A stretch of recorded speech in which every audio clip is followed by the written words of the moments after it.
Hi. This video segment of the Yamaha SK50D is going to focus on the Solo Synthesizer. I'm going to quickly just describe what is actually in the Solo Synthesizer as far as controls go. And then actually I'm just going to play just to kind of show you the fun that you can have with it. So the Solo Synthesizer is in this section of the upper keyboard and can be routed down to the bass section and layered over top of the bass notes. Okay? And that's simply a switch up here that lets you do that. So you're down here or like that. Okay, so you can have them layered. Now again, the Solo Synthesizer can also be layered over top of the organ, which is also cool. So you can have chords with the organ and then the Solo Synthesizer sound on top of that, which is really cool as well. Okay, so as far as what is involved with the Solo Synthesizer section, it's up here, as well as Solo Synthesizer controls down here, which I'll tell you in a second. So you have your ADSR here, your EQ, attack, decay, sustain, release. The VCA has settings for hold, gate, EG. I used in the first video I had with the introduction, I actually used the hold to actually hold that note that was going wow, wow. So that's how I achieved that. The VCF has your cutoff frequency, your resonance, modulation, and EG depth. Then you have your VCO, which has your different octaves. Of course, they use in organ terms, so you have 64 foot, 32 foot, 16, 8, 5 1/3, and 4 foot, okay, for all the different octaves. Then for the wave, you go anywhere from basically a sawtooth to a square, and it kind of gradually goes between those two, which is kind of a neat effect.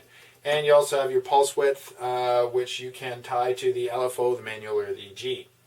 The Solo Synthesizer is also separately tunable from the rest of the keyboard, so you can have a chorusing effect if you want. Down in the Solo Synthesizer area, you also have touch sensitivity options. Yes, this is a 1981-82 keyboard, and they actually evolved for the Solo Synthesizer touch sensitivity options, which is really cool, of which are vibrato, brilliance, and modulation. Now, that has a really neat effect when you're playing around with it because it ties into all the other controls. Anyway, the other thing is for the portamento, you have an LFL, portamento, and a glide function as well. The portamento actually is tied in with the foot switch. There's no way of turning that on the keyboard itself. You need a foot switch for that. Okay, so I'm just going to show you some of the beauty of what you can do with this, with the Solo Synthesizer. So.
So, that's about it for this video. Thank you very much.